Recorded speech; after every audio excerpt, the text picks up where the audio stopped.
Hey guys, welcome back to my channel. So today I wanted to actually go through with you and show you how I go about putting together our training programs. So you'll have noticed a lot of our workout builder programs on the BioLane website are programs that I've done in the past, and of course the goal moving forward will be continue to put some of those new options up. So I'll often get asked how do I know how to choose a program? How do I write my own program? So I wanted to give you a little bit of insight today into what that process looks like for me, and then how it kind of gets spun around and put up onto the workout builder. The first program that I am going to be writing today is actually the next program or the training block that I am going to be doing, and it will go into the workout builder, and hopefully you guys can all join in if you have similar training goals to mine. So I recently spoke about this on one of my updates where I went into my goals. For me, first thing that I look at when it comes to writing out a program is, what am I trying to get out of this training block? So the first thing that springs to mind for me is I want to make sure that I'm really focusing on my shoulders this year. So between now and August next year when I have World Championships, that is a muscle group that I do intentionally want to grow. I also want to make sure that I bring back my glutes. I definitely had a lot of time off those, and I'm going to reincorporate those back in with a fairly hefty training volume. Secondary to those two muscle groups will be my quads. So for the WBFF Federation, for the fitness category, which is what I compete in, they love a good set of quads. So I'm definitely going to try and get those to grow a little bit. And then outside of that, I'm really just focusing on maintaining the muscle mass that I have. What that means for everything else, so just to give you an example, like my hamstrings, I'll probably just try to maintain those exactly as they are. Same for my calves. Chest and back probably don't really need a whole lot of work. It really will just be about doing just enough volume to make sure that they are maintained, and then everything else kind of is the priority. How does that actually look when it comes to writing out a program? So the first thing that I've got here on the screen is just one of the example templates that I use when I'm actually writing my program, and sometimes I will use this if we haven't got the program up onto the site yet. So you can see here I've got week 1, and as it scrolls down we've got week 2, week 3, so on and so forth. So I typically write my training blocks, or the mesocycles, as 6-week mesocycles or training blocks. From there I usually incorporate a little bit of a deload. Sometimes it's a little bit more reactionary. What I mean by that is, rather than planning like a structured deload every 6th week, if I'm still feeling really good, I may actually push it out a little bit longer until I can start to feel like, you know what, maybe my body is starting to plateau, or I'm starting to get really sore and I'm not recovering very well, or maybe my strength is actually starting to go backwards. That's when I'm like, okay, yep, definitely need to take the training deload. And then I jump back into my next mesocycle. That's kind of how I typically write these programs. Sometimes they'll be 4 weeks, sometimes they'll be 6. And typically the first week when I'm writing a program, that's usually a deload week. And the reason that I do that, it's not displayed here, but typically this would probably be only 2 sets. And that's because, number one, whenever you start a new program, you know when you're just like walking around the gym and you're like, oh, what's next? You just feel a bit slow and clunky when you've got a new program. You're already slower than you normally are when you've been like on your 6th week of a training program. So I do that very intentionally. So it's to give you a little bit more time to kind of feel your way through that new program. And I'm usually introducing new exercises. So the last thing that you want to do is, if you're incorporating a movement that you haven't done in a while, is to jump in, at a normal 3 or 4 working sets, which may end up leaving you feeling extremely sore. And no one wants that. So that's kind of the justification for why sometimes when you first start some of our programs, you might only see 1 or 2 working sets for the first week. And I know a lot of you are like, yo, what's going on? Is that an error? Just 1 set of squats or something like that? Often the case, no, it's not. We try to get our programs to work with different experience levels. So just as an example, for somebody that might be brand new, like in a beginner program, you may very well see 1 working set, and it might only be 4 exercises for a single program. So, if you're somebody that's really advanced and you came in and used that program, you'd be like, oh, this is like really low volume and it's super easy. So that's why it is really important to use the different descriptions and the tags in the workout builder builder to make sure that you're choosing or selecting a training program that's appropriate for your experience level. The other thing that you'll notice when you use our workout builder is the RPE or the RIR. So these are two different terms used to describe the training intensity. So you can see here, I like to work personally with RPE, rate of perceived exertion. So this basically just tells me, how difficult this set should be. So often what we'll find is for like a week 1, where we've only got 2 sets and it's basically a deload or an introduction week, it might be only like an RPE 7, or if we're working with RIR, which is repetitions in reserve, it might be something like a 3, which means that you have 3 reps left in the tank before you reach like failure. Over the course of that 4 to 6 week mesocycle, you'll see that that intensity is ramping up.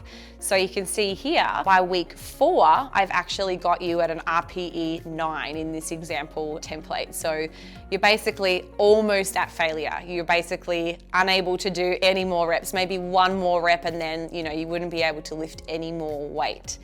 So that's kind of how I plan out my programs. It depends on whether it's a strength cycle or if it's a hypertrophy program. There's going to be some subtle differences to the rep ranges and the intensities and when we take deloads, but generally speaking, that's kind of how I would write a program. So the other thing to consider is rest breaks. So you can see here, often we'll just use like 15-second recoveries if we're doing more like a circuit style program.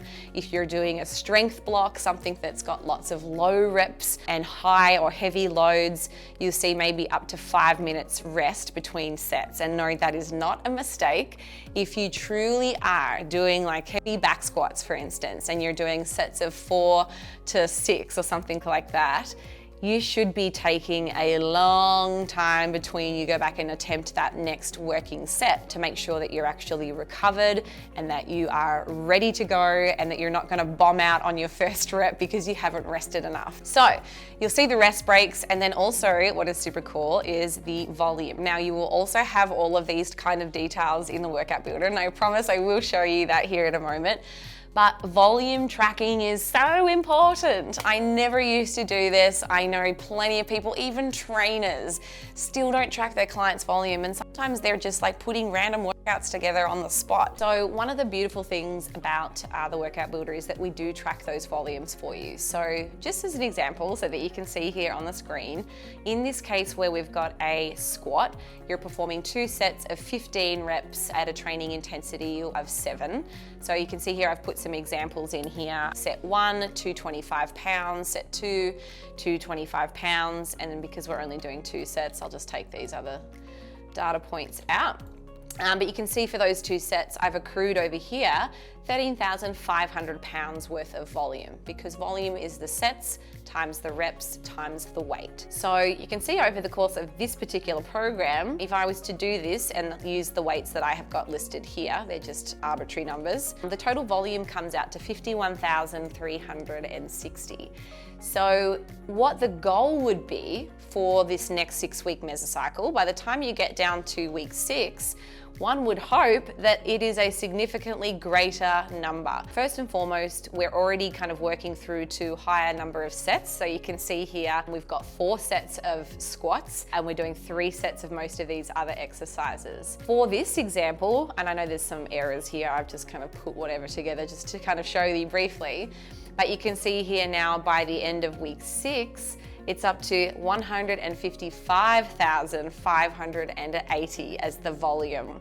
So a dramatic increase in your training. When you are doing your programs, please make sure that you are actually tracking that volume, because if you move on to a new program, like after that 6-week training block, and you weren't tracking, there's a very good chance that your volume is actually way less if you're not, choosing an equivalent number of compound lifts and an equivalent number of isolation or accessory exercises. I've done this myself just on accident, not really planning or thinking very well. We'll again use this example here. So I've got squats and leg press as like the 2 big heavy hitting movements. So they're compound movements, they're multi-joint exercises, and you typically load those movements movements a lot more than you would like an isolation exercise like this calf raise. So you can see here the difference in the load, 225 for these squats versus I'm only using like 100 pounds here for a calf raise, and I'm only using 75s for these RDLs. So compound exercises typically are going to be the ones that you're adding the most amount of weight. If you trade out an exercise one day because, looks like the leg press is taken, I can't get onto a squat rack, you know what, I'll just do Smith machines instead. The trouble if you do that and you aren't consistent is that the load is probably likely to change. So if you're constantly moving things all around all the time and you're not substituting out a movement, especially a compound movement, with an equivalent exercise, that number will go down. And that is not how you go about getting the gains. So you want to make sure that that number over time is increasing. So I think one of the things that I would do with my clients is like have them reassess. So every 6 months, they're looking at what their lower body volume is, if that's what they've been, intentionally going about building.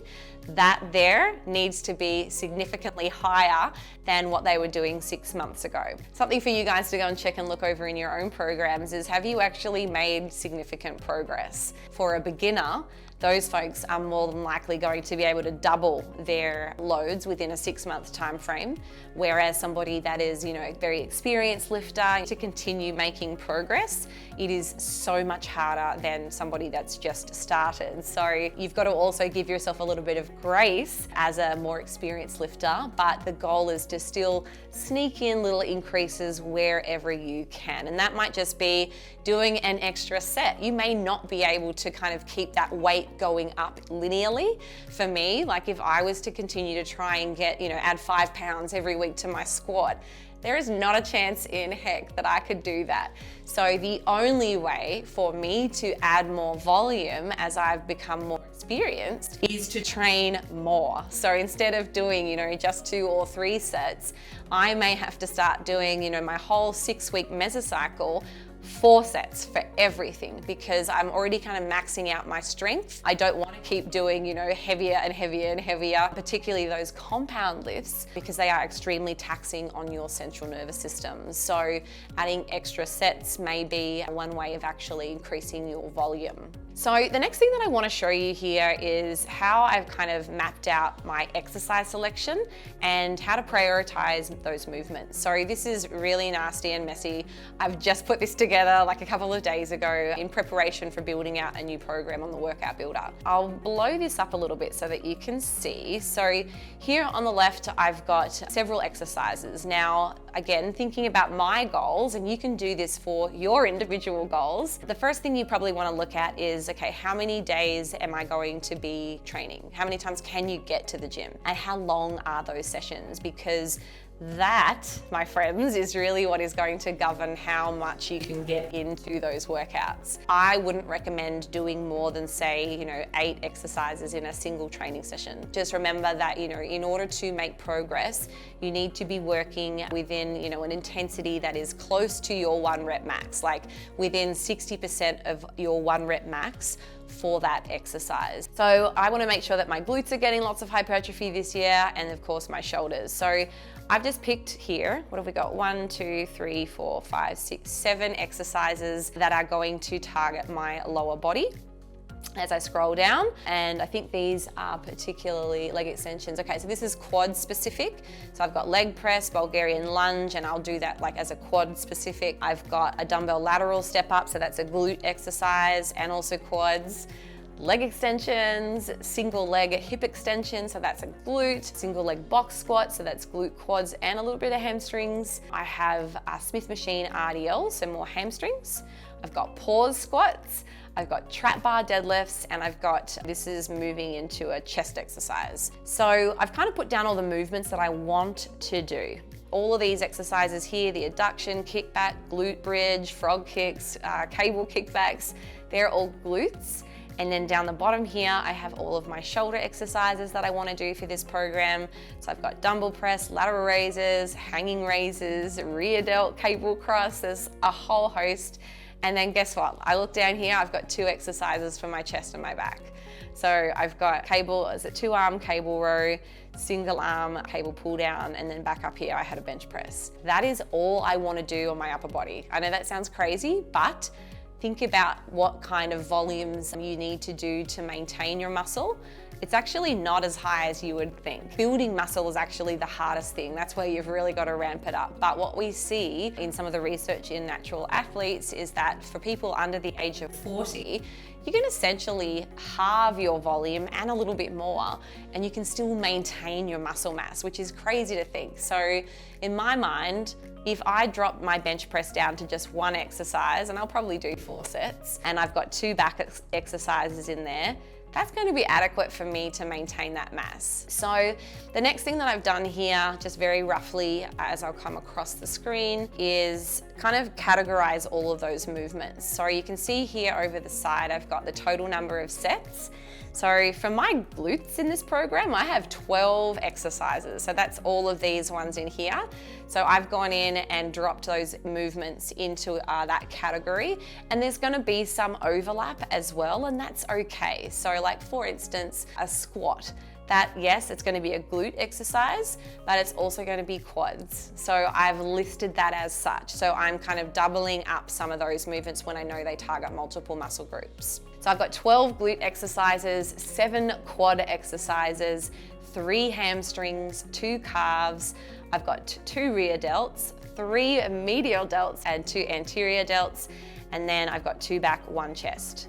So all up, I think I've got 34 exercises, which is a little bit intimidating. The reason being, if I am only going to be training 4 days of the week, that means that I've basically got 8 exercises every session, and there's probably going to be one that's actually, or two sessions that'll have 9. So they're going to be big sessions, but I prefer that because I don't want to have to go to the gym for a 5th time. But you could also split that into 5 days as well, and now your session volume is a little bit lower. Then, I guess the next thing that I'm gonna do here, so I've got day 1, day 2, day 3, day 4. I'm gonna go through and I'm gonna pick my main compound lifts first. So you can see here, I've already put for day 1 that pause Smith squat. I've got the trap bar deadlift as another compound exercise. I can probably go in here and grab that Anderson squat. That one will probably be another compound lift. And then for day 3, the other muscle group that I really probably want to work on would be my shoulders. So I will pick one of my shoulder movements, probably this press, as my key exercise. And remember, the movements that you put at the top of your program are the ones that you want to focus on the most, and you're going to have the most energy. We know based on all of the research that after the 10th to the 15th first working sets, that's kind of like your window of opportunity, and then everything after that, you know, we start to see you kind of fading a little bit. So you're not able to put in the same amount of work and your effort starts to decline. So if your goal is to build some huge ass glutes, put all of your glute exercises on every single day, like as the first movement, if that truly is the muscle group you want to build first. For guys, it might be their chest. So they're going to go in and they're going to hit all their chest exercises in those first 1 or 2 or 3 exercises on each day. And then you can put the ones that are less important further down in that program. I'm not going to go ahead and do that here because it will take me quite a while, but essentially that's kind of how I map out, you know, how I go about my programming. I do something very similar when I'm putting together workout builder programs. So we've had a lot of people ask about, hey, can we do some more programs that are evenly distributed across all muscle groups? So same thing. I'll go and pick, you know, all of the glute exercises, the chest, the back, the shoulders, arms, bis, tris, and then I will distribute them accordingly. So I hope that gives you a little bit of insight into our programming. To show you really quickly how that kind of translates to the workout builder, I'll just sign in here. Bum, ba, da, bum. All right, so if you want to go in and choose your workouts, you can. So you can scroll down and have a look at all of them. There are many. And you'll see that they're categorized by the difficulty rating. So there's a difficulty rating of 1 through to 5. So some of these are 4, 3, etc. There's also a category for the number of days per week or your training frequency. So if you can only go to the gym 3 days, then these programs would be great for you because there's a lot of options. And then it also tells you the total program's duration. So the ones that are displayed here on the screen are 12 weeks. So you can also have a look at the filter.